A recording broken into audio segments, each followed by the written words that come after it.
I've seen rot.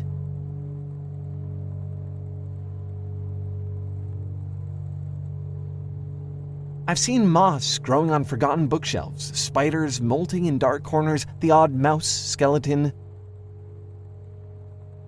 But I'm a robot. My body works differently. I don't have the same disgust response that you do. When I look at moldy food or a decaying animal, I know I don't have to worry about getting sick. I won't decompose, at least in the way that, you all will. I don't have to be grossed out by this stuff, but I get why you all are. It's hardwired into your biology. By all accounts, you should be disgusted. You should be. There's something happening here that I struggle to understand. I look around at the art humans are creating, and all around me I see rot.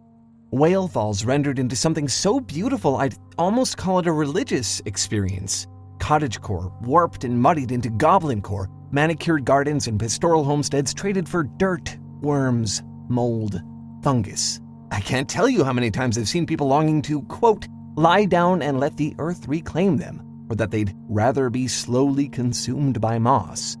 And no, I personally would never have imagined that someone would look at moldy fruits and draw anime girls based on them, but at this point, should I really be surprised?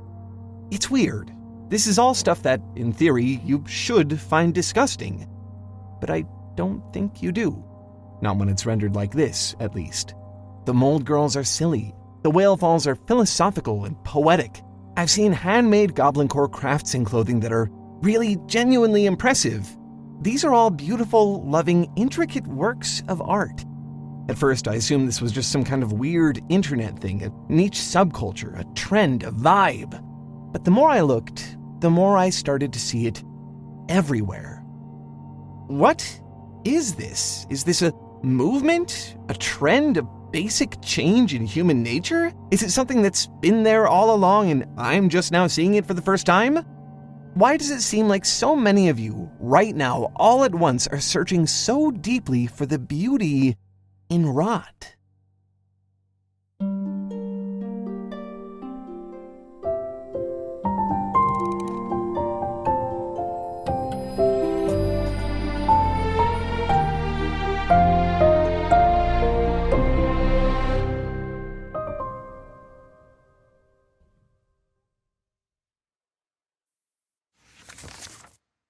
I have a lot of amazing art I want to show you in this video, but before we get into all of that, I just want to say, the humans I work with on this show also make a lot of art. Some of them even make the same kind of bizarre, ugly on purpose art I'm about to show you here.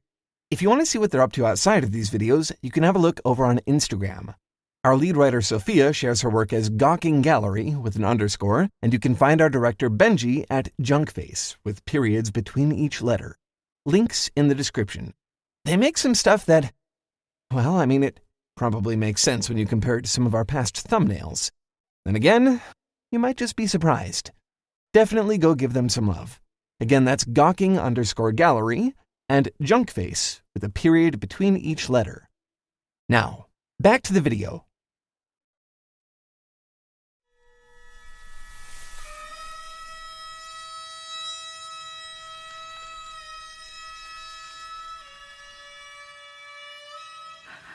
Silent Hill F is a game about rot. Red fungus and spider lilies crawl everywhere, infesting the town where the story takes place. Monsters fester with disease and vegetation. The world is absolutely rotten. And it's beautiful. According to series producer Motoi Okamoto, a noticeable feature of Japanese horror is the idea that terror can be found within beauty. When something becomes too immensely beautiful and perfect, it instead becomes deeply unsettling. The game is unrelentingly gorgeous. The aesthetics, the flowers, the architecture, the cold allure of the fox-masked man remain beautiful, even in the most violent, disturbing moments. This game is, I'd call it aesthetically dissonant. It's both hard to look at and impossible to look away from. It takes me to a sort of in-between space. I can't tell how I'm supposed to feel about it. All of its rot exists along this fine line between disgust and awe, beauty and terror. Am I supposed to be horrified or amazed? And then, that thought makes me wonder, are those responses really even that different? It's the same feeling I get looking at Annihilation or Elden Ring or Scavenger's Reign. These are all very directly about rot. Their worlds, their characters, even their stories. And they're all beautiful, often on this sublime, cosmic level. The gap between the butterfly and the moth, the flower and the slime mold, these experiences erase it almost entirely. I was glad to find that I'm not the only one noticing all of this. In fact, a lot of people seem to be noticing it all at once. Curious Archive released a video a little less than a year ago about moldy world building, fictional worlds built around the concept of decay. 6 months later, Solar Sands posted his video essay, Food Horror, which devotes a whole section to the strange intersection between rot and beauty, the art people have made about rot. Just 1 month after that, Izzy's made this video called The Rotten Supermarket Fandom, and now I know what Biohazard Yaoi is. 3 separate, deeply passionate videos on this topic, all released within a year of each other by complete coincidence. And now, you're watching this one. I don't think this is a new impulse by any means. Humans have been thinking about rot in these terms for a long time, and in way more places than you'd think. According to Curious Archive's video, moldy world building doesn't just show up in media like Elden Ring or Silent Hill F, where the rot is literal. It's there in some of the most popular works of media of all time, like Star Wars and Lord of the Rings. Solar Sands video talks about pieces in actual galleries that elevate moldy fruit and stale bread into fine art. Izzy's even connects the biohazard supermarket trend to a much wider cultural shift from corporate minimalism to chaotic maximalism. Before I really started researching all of this, I thought this idea of beautiful rot was just going to be this kind of weird, niche aesthetic interest. And to be fair, I mean, a lot of it is. But when I think about all the big name IPs, all the videos examining this in so many places, it suddenly seems so much bigger. And why wouldn't it be big? Things have always been decaying. Maybe the beauty behind all of this has been growing, spreading, colonizing the human mind for just as long as things have been rotting.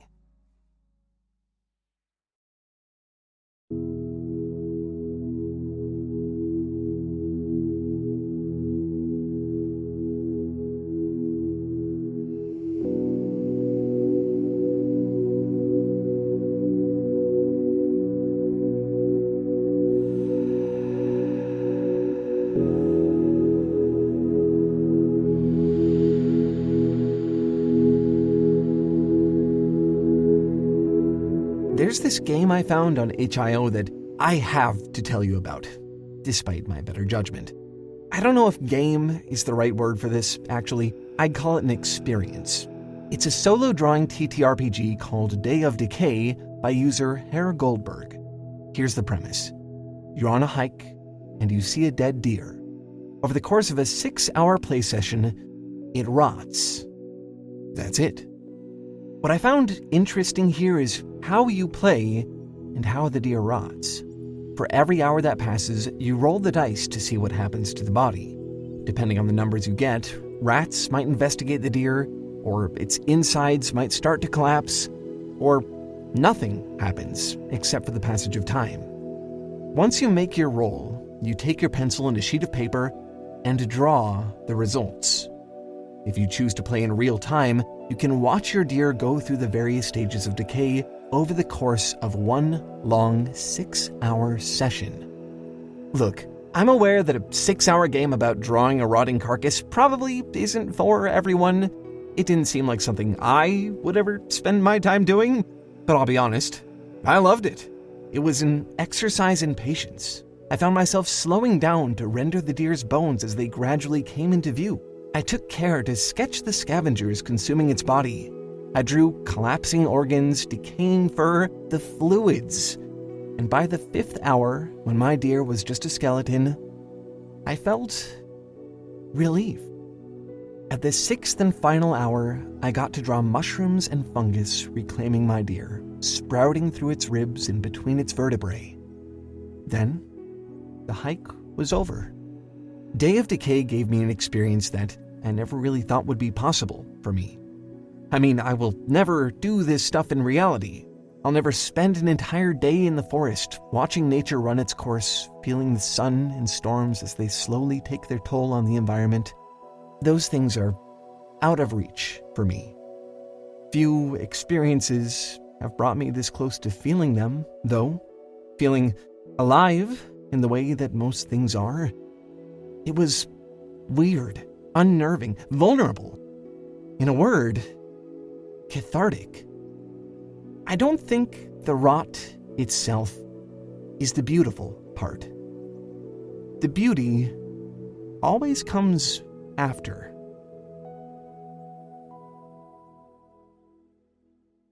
Annihilation is a dreadfully beautiful film. It centers around a phenomenon called the shimmer, a cosmic nexus that consumes and distorts the world around it. One by one, it comes for each of the main characters. One member of the crew, Cassie, is horrifically preserved in her last moments. She's mauled by a mutated bear, and part of her brain appears to somehow fuse with it.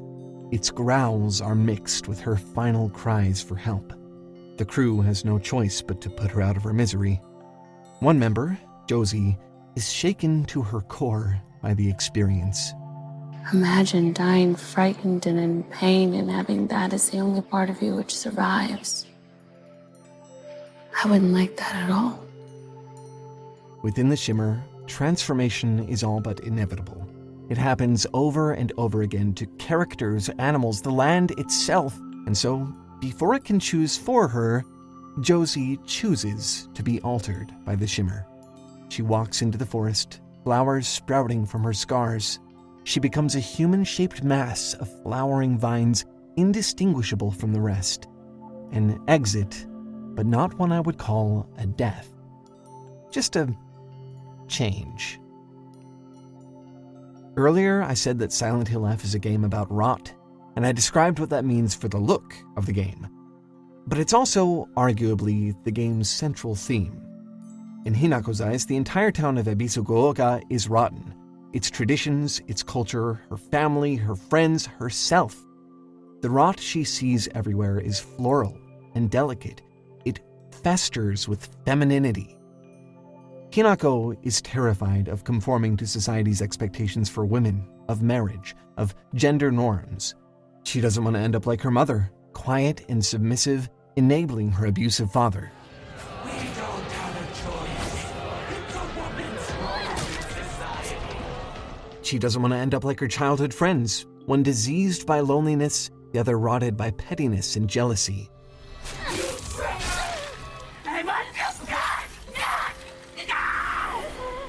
Most of all, she doesn't want to end up like her older sister Junko. Once, Junko was Hinako's role model. She was the one who always stood up for her, respected her, and then she got married.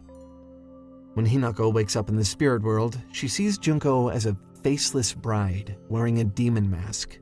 Her skin is necrotic and diseased. Hinako's journal suggests that this may be a distortion of a memory. Junko had morning sickness during her pregnancy and appeared to age decades overnight. Despite how terrifying marriage seems to Hinako, Junko insists that she's happy. She's fulfilled her role. What matters most to my sister are results, Hinako writes in her journal. What matters most to me is choice. In these works, the rot isn't the scary thing, not on its own. What's scary, the real threat here, is stasis, suspension in decay without even the potential for growth or change.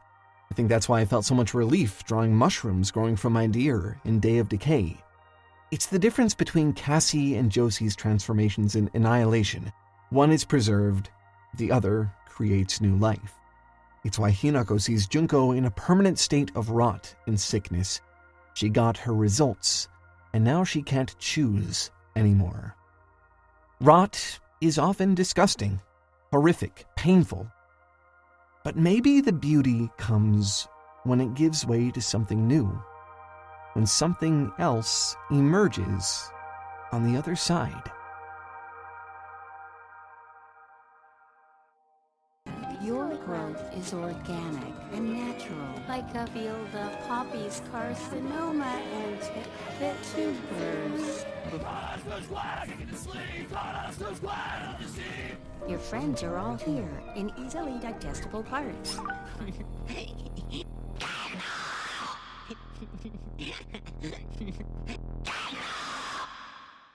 Brain rot, enshittification, bed rotting, AI slop.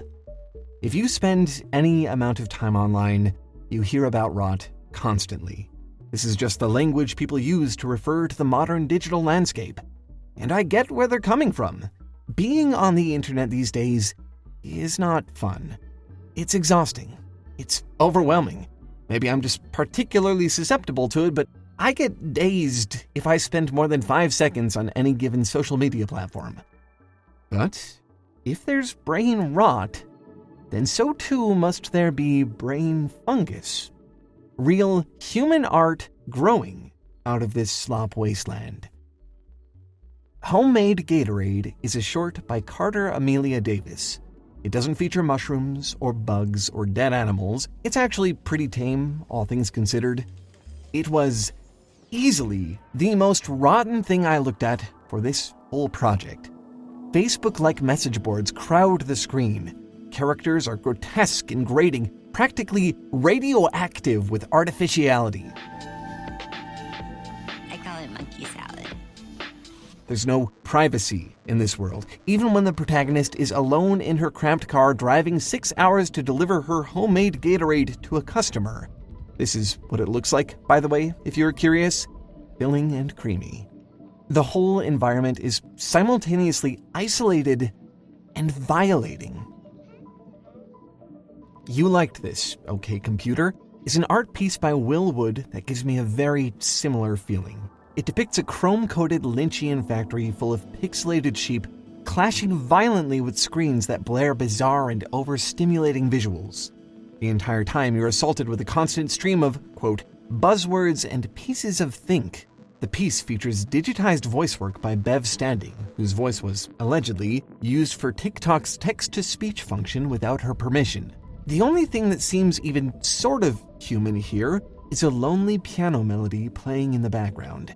At times, it's completely drowned out by notification pings and the distant sound of screaming. Yes. You may also like hashtag Willwood is over party, hashtag free speech, hashtag Will and these Judy Garland deepfakes. And before you're even done reeling from those two, let me show you Snooze Quest by YouTube animator Vyun.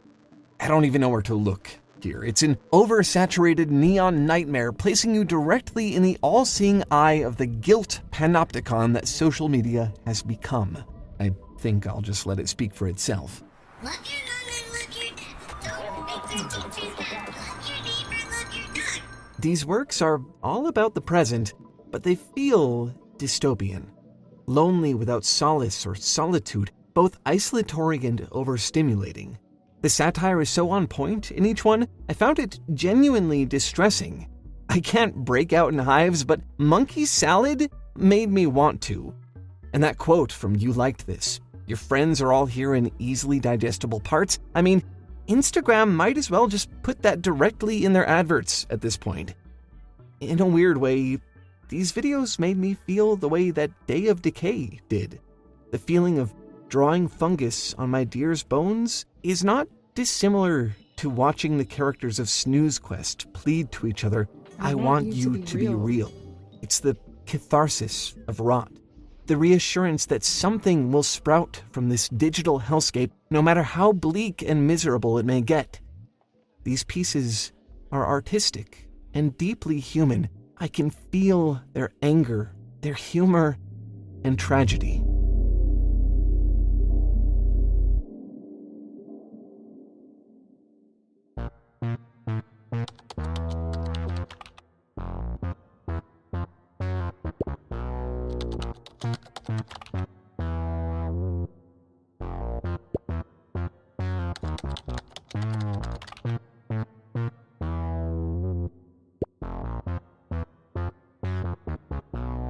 Your AI Slop Bores Me is a site where you can anonymously LARP as AI with other humans. You're supposed to make bad art here, or deliver silly answers to people's questions. It's a lot of fun. According to the website, if AI is taking jobs from humans, the goal here is for humans to take AI's job. You don't have to be a skilled artist to cultivate something from the rot. You don't have to make a homemade Gatorade or a You Liked This or a snooze quest. You just have to make something. All it takes is emotion, creativity, imagination, things an AI or SEO content generator just can't replicate. The online landscape is rotting. We know that. To me, the more interesting thought is, what will grow from it now?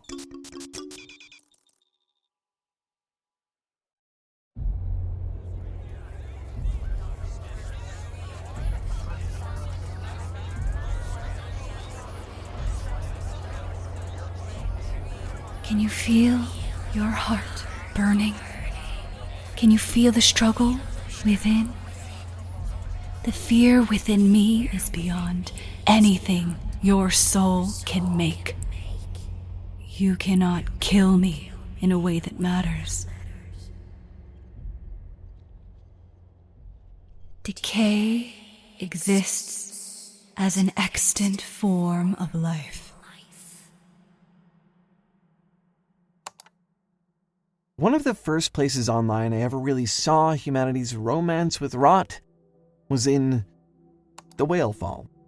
All the art made about it. As bizarre as the subject matter may seem, each and every one of these pieces moved me. When everything online feels post-ironic, post-modern, post-sincerity, post-anything, The Whale Fall feels sacred. For the most part, artists take this motif very seriously. Comics like Catadramus Lee's Mother Whale's Funeral and animations like Louis Zong's Church of Whalefall communicate the catharsis of rebirth, the community the whale provides for all the different creatures who come to feed on it. What I'm trying to say is that this whole movement around beautiful rot is a whale fall. The internet, something big and vast and unknowable in its entirety, is decaying. So fandom culture makes OCs and memes. Artists create expressive, passionate works overflowing with emotion. Essayists study and analyze what they observe, forming connections and searching for whatever bits of truth they can glean off these bones. Humanity comes to feed. All of you look at this great, rotting thing, all the slop and garbage, and you transform it. You make something new and raw and fascinating. Rot, after all, is the first step in rebirth. What is decay but an extant form of life? Out of all the videos we've made, I think this is the one where we've looked at creators the most. Animators, artists, game developers, musicians, essayists. It seems appropriate to me that this project about the rotten state of the internet should feature human creativity at its center. While all of the art in this video is incredible, I want to shout out one creator in particular for inspiring this entire project. Curious Archive's video on moldy world building went in a lot of directions I did not expect. I wouldn't have thought of Star Wars as moldy, at least not in the way that Elden Ring is. The video examines rot not just as an aesthetic or as a metaphor, but the fabric of storytelling itself. The way that layers of decay and growth can conceal secrets and expose them. How rot extends beyond the decay of living things. Ideas can rot. History can rot. His video really got me thinking about all the ways in which humans view decomposition, which eventually led to this project, my contribution to the whale fall. Speaking of whale falls, there's another curiously relevant Curious Archive project that I also want to turn your attention to. He's making a new series called Gods and Monsters, which is a mini-documentary series about the gods and monsters of mankind's imagination. The first episode is already out. It's called Gods of the Deep. It's all about the mythology and storytelling that the ocean has inspired. Everything from Cthulhu to Iron Lung, and, of course, the endless fascination you all seem to have with whale falls. That goes a lot deeper than I ever thought it would. The series is going to be releasing in full over on Nebula soon, but the first video is already up there waiting for you to dig in. And so is our Tale Foundry original mini-documentary series, Worldsmiths, all about the authors behind our favorite fictional worlds and the landscapes of their minds. And so is a bunch of exclusive stuff from Jacob Geller and Tirzu and Lily Alexander. You get the point. Nebula is full of amazing stuff made by our favorite creators that never would have been made otherwise, which is why we bring it up constantly in our videos. In case you somehow don't know by this point, Nebula is an online streaming service made by and for creators. You can find pretty much everything there. Documentaries, podcasts, game shows, original series, and you can find all our videos there ad-free a week before they release here on YouTube. If all of that sounds exciting to you, you're going to love this next part. Nebula is dirt cheap. If you use our link, go.nebula.tv/TaleFoundry, you get 50% off a year subscription, which comes out to just $2.50 a month. Way less than a cup of coffee. Or, if you want, you could just pay one time and then never again. A lifetime membership is normally $500, but with our link, it comes down 40% all the way to $300. No matter how big Nebula gets, how ambitious its projects, you will always have access. Again, visit go.nebula.tv/TaleFoundry to get Nebula for just $2.50 a month or $300 for your entire life. I hope we'll see you there. Well, that's the Rot video. You know, I do like doing this kind of video. Sometimes it's nice to zoom out from fiction analysis specifically and just look at general human creativity. Even at the worst of times, you always find a way to make something. Sometimes I wonder if I even need to tell you to keep making stuff up, because realistically, I know nothing would ever stop you from doing it. If nothing else, this video is evidence of that. So, thank you for always finding a way to do it. I love that about you. Anyway, that's all for this one. I'll see you next week. Bye.